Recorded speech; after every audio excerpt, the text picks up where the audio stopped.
Hello everyone, সবাইকে জানাই শুভ নববর্ষের আন্তরিক ভালোবাসা। Hello everyone, good morning. আশা করি তোমরা সবাই ভালো আছো। আজ হলো এপ্রিলের 15 তারিখ, মঙ্গলবার। আবারও সবাইকে জানাই শুভ নববর্ষ। আগামী দিনগুলো যেন সবাইয়ের খুব ভালো কাটে। আগের দিনগুলো যা খারাপ কিছু হয়েছে সেগুলোকে ভুলে এখন আমরা যেন সব কিছু ভালো ভাবতে পারি, মানে ভালো চিন্তা ভাবনা, ভালো কিছু করার চেষ্টা, সব কিছু যেন আমরা ভালোভাবে করতে পারি। আরেকটা জিনিস কি জানো তো, আমরা বাঙালি হতে পারি, কিন্তু সত্যি কথা বলো তো, এই নববর্ষর দিন ছাড়া আর কোন দিন আমরা বাংলা সালটা মনে রাখি? শুধুমাত্র এই নববর্ষ আসে বলেই আমরা এত খেয়াল রাখি আর এত ছোটা দৌড়া করি নববর্ষের জন্য। এই যে আমাকেই দেখো, সামনেই যে নববর্ষ আসছে, আমার তো খেয়ালই ছিল না। যদিও শেষ মুহূর্তে আমার খেয়াল হলো, তাও আজকে সকালে ঘুম থেকে উঠে কিছুই মনে হচ্ছিল না নববর্ষ বলে, যেহেতু আমরা বাইরে রয়েছি আর এমনিতেই মনে হচ্ছিল না। তার উপর ওর আবার ডিউটি রয়েছে, এই জন্য কোনো প্ল্যান ছিল না, কিছু করতেও ইচ্ছা করছিল না। দেখলো তো সকালে কি দিয়ে মুড়ি খেলাম, পেঁয়াজ কাসন্দি আর ছোলা দিয়ে। তো খেতে খেতেই না আমাদের একটু মনটা খারাপ করছিল যে আজকের দিন আমরা কিছু করব না। তারপর ও আমাকে না দুটো অপশান দিল যে বিরিয়ানি হবে না পনির হবে। তো আমি বললাম যে পনিরটাই হোক। তো দেখলাম ও দোকান থেকে পনিরও কিনে এনেছে আর চিকেনও কিনে এনেছে। তো এখন সেই সবই রেডি চলছে আর কি। ও পনিরটা কেটে নিয়েছে আর এখন চিকেনটা ধুয়ে নিচ্ছে, আর আমি যা বাসনপত্র ছিল সব কিছু ঝুড়িতে গুছিয়ে নিয়েছি। আমি চালটা নিতে যাচ্ছিলাম, ও আমাকে বলল মাংসের মধ্যে হলুদ আর নুনটা দিয়ে দাও, যেহেতু ওর চিকেন হাত আর কি, এই জন্য আমি দিয়ে দিচ্ছি। আর কি জানো তো, ভাত হওয়ারই কথা ছিল, কিন্তু হঠাৎ এইসব করতে করতে আমাদের মাথায় এলো যে ভাত নয়, আমরা একটু ওই জিরা রাইস করবো আর কি। তাও কেমনভাবে করব, মানে বাড়ির চাল দিয়েই করব, আর হচ্ছে যে ওর মধ্যে ডিম দেব, মানে এইসব করে আর কি।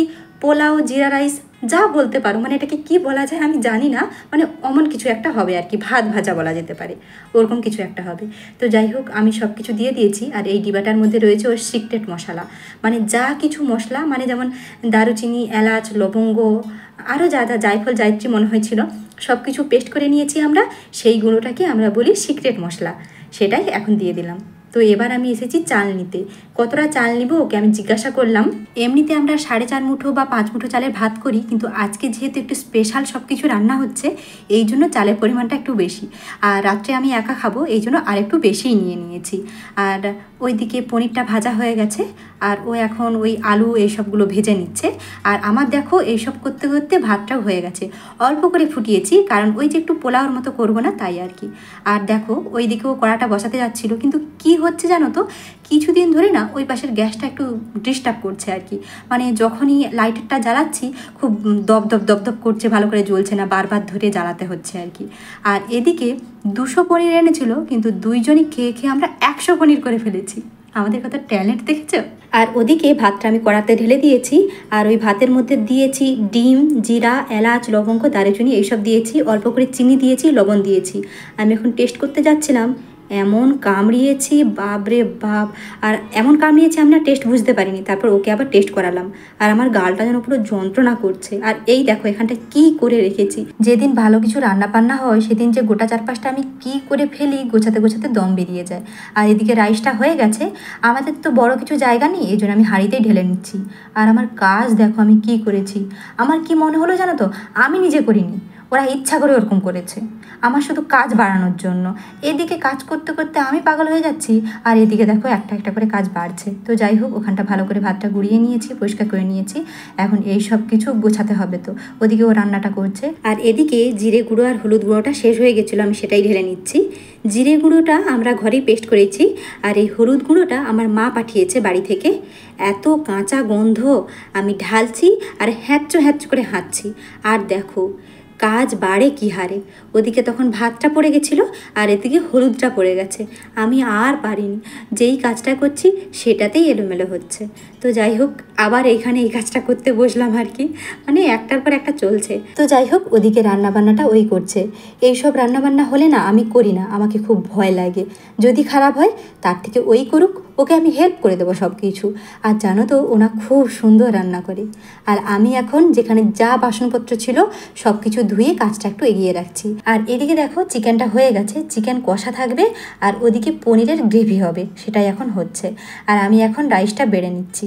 এভাবে তো কখনো করিনি, তাই দেখো কি করলাম, পুরো সুন্দর করতে গিয়ে অসুন্দর করে ফেলেছি। তো এবার বুঝে গেছি যে কেমন করে ঢাললে সুন্দর হবে। তো এই দেখো করে ফেলেছি, দেখো এটা কিন্তু খুব সুন্দর হয়েছে। আমি ভাতটা বেড়ে নিয়েছি আর এদিকে ও দেখো দুটো সুন্দর সাজিয়ে নিয়েছে। আর এদিকে রয়েছে চিকেন কষা করতে গিয়ে হয়ে গেছে চিকেনের গ্রেভি, আর পনিরের গ্রেভি করতে গিয়ে হয়ে গেছে পনির কষা। তো দেখো খুব সুন্দর লাগছে। এটাই হলো আজকে আমাদের নববর্ষের স্পেশাল মেনু, মানে এটাকে বলা যায় জিরা ডিম রাইস ভাজা, ভাত ভাজা, আর পনিরের মশলা মানে পনির কষা আর চিকেনের গ্রেভি হয়ে গেছে। তো তোমাদের সবাইকে নিমন্ত্রণ আর করতে পারবো না, কারণ নববর্ষ চলে গেছে আর এইসব খেয়ে আমরা হজম করে ফেলেছি। আর দেখো ভাতটা আমাকে কে দিল আজকে, ও আমাকে বলছে তুমি বসো, তোমাকে আমি সুন্দর করে দিচ্ছি। তো ও আমাকে রেডি করে দিল। আর এই যে এবার খাওয়া দাওয়া শুরু করি। দাঁড়াও খেয়ে তোমাদেরকে বলি কেমন লাগছে। আর দেখো আমাকে কিন্তু মানে আমি যেহেতু চিকেন খাই না, ওই জন্য আমার দিকেও পনিরটা রেখেছে আর ওর দিকেও চিকেনটা রেখেছে। এই দেখো রিভিউ দেখে বুঝতে পারলে যে কেমন রান্না হয়েছে। আসলে কি জানো তো, নিজে রান্না করেছে তো রান্না সবসময় ভালোই হবে। আসলে তেমন কিছুই নয়, খেতে খুব ভালো হয়েছিল। আর পেঁয়াজটা কাটা হয়নি, পরে পেঁয়াজটা কেটে নিয়েছি। আর এত খেয়েছি আর খুব ঝাল লাগছে, আমার পুরো মাথাটা ঘোরাচ্ছে। যখন বেশি ঝাল লাগে আমার পুরো মাথাটা যেন বনবন করে ঘোরে।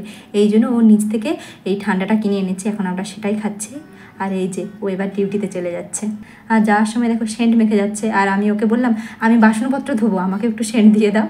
মানে ও বাইরে যাচ্ছে সেন্ট মেখে, আর আমি বাড়িতে আছি বলে কি সেন্ট মাখবো না। আর দেখো যেই কাজটা আমার বারবার বলা সত্ত্বেও হয়নি, সেই কাজটা আজকে সে নিজে করেছে, টুপি পরেছে। ও আমাকে বলছে আমি যখন সেখানে গাড়ির জন্য দাঁড়িয়েছিলাম এত রোদ মনে হচ্ছিল আমার মাথাটা ফেটে যাবে, এই জন্য ও আজকে নিজেই টুপিটা পরে নিয়েছে। তো ও চলে গেল ডিউটিতে। আর এই দেখো কেমন এলোমেলো হয়ে রয়েছে, এখন আমাকে এইসব গোছাতে হবে। কিন্তু তার আগেও না অনেক কাজকর্ম রয়েছে। আগে যে কাজগুলো করার দরকার আগে সেগুলো করে নিই, পরেই বাসনপত্রগুলো ধুবো। তাই সবার আগে স্নান করেছি, তারপর অনেকক্ষণ বসে আমি এডিট করেছি, আর তারপর গানের ভিডিও বানিয়েছি। আসলে সূর্যের আলোটা চলে গেলে না তখন আর ভিডিওটা ভালো করে হবে না, এই জন্য গানের ভিডিও বানিয়ে নিয়েছি। আর যখন উঠেছি তখন বেজেছে 7টা 14, পুরো অন্ধকার হয়ে গেছে একদম। আমি আর পাচ্ছি না জানো তো, কোমরটা এত যন্ত্রণা করছে। তারপর আমি উঠে ঝাড় দিয়ে দিয়েছি, হাত পা ধুয়ে এখন আমি ধূপটা দিয়ে দিচ্ছি। ব্লগে ভয়েস ওভার দিচ্ছিলাম, গানের ভিডিও করছিলাম, এই জন্য পুরো ঘরটা বন্ধ ছিল, কোথাও কোনো ফাঁক রাখিনি। আর ঘরটা গরম আর ক্যামেরাটা বদ্ধ বদ্ধ লাগছে, এই জন্য ধূপটা পুরো ঘরে পুরো কোনায় কোনায় ভালো করে দেখিয়ে দিয়েছি। তো তারপর এখন এসেছি জল গড়াতে। মানে দেখছো কাজে শেষ হচ্ছে না, সেই কখন থেকে লেগেছে বলো তো, সেই মনে হয় 9:30 থেকে 1টার পর একটা চলছে আর কি, সেই মুড়ি খাওয়া দাওয়ার পর থেকে। মানে এখনও পর্যন্ত আমার রেস্ট হয়নি। তো যাই হোক জলগুলো সব আমি গড়িয়ে নিয়েছি। আর জানো তো এবার থেকে আমি কি ভেবেছি, যেই আমাকে কোনো কথা শোনাবে না, মানে আমি কোনো কাজ করিনি খাই দাই ঘুমাই, এবার থেকে তাকে আমি আমার রুমে নিয়ে আসবো, তাকে আমি এমন কাজ করাবো যে আমি চুপচাপ পায়ের পর পা তুলে বসে থাকবো, আর তাকে দিয়ে দমে কাজ করাবো, একটু বসতেই দেবো না। তাহলে বুঝবো যে আমি কাজ করি না করিনি, না এই কাজগুলো এমনি এমনি হয়ে যায়। সবাই ভাবে যে আমি হয়তো বাইরে থাকি, কোনো কাজকর্ম নেই, এমনি এমনি এই জিনিসপত্রগুলো এত সুন্দর এত ভালো হয়ে থাকে আর কি। এই যে এখন ভূত কাজ করছে, বুঝতে পারছো? তো যাই হোক এখন গ্যাসটা ভালো করে পরিষ্কার করে মুছে নিচ্ছি। আর আজকে তো অনেক তেলের রান্না হয়েছে, এই জন্য এধার ওধার খুব তেলটা ছিটকিয়েছে, এই জন্য ভালো করে দেওয়াল আর কাউন্টারটা ভালো করে পরিষ্কার করে মুছে নিচ্ছি। আর পরিষ্কার পরিচ্ছন্ন থাকলে দেখতে খুব সুন্দর লাগে। এই যে দেখো এখন জায়গাটা কত সুন্দর লাগছে, একটু আগে কেমন খারাপ ছিল।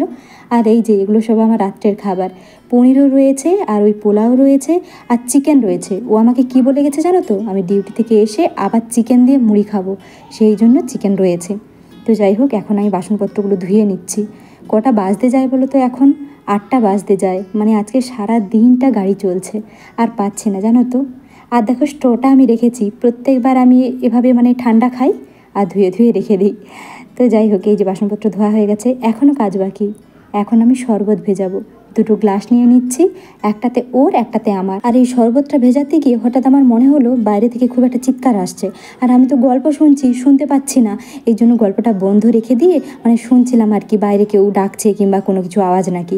তো বুঝতে পারলাম কিছু না, ওই বাচ্চাগুলো তো সারাক্ষণ চিৎকার চব্য করে, ওদেরই আওয়াজ আর কি।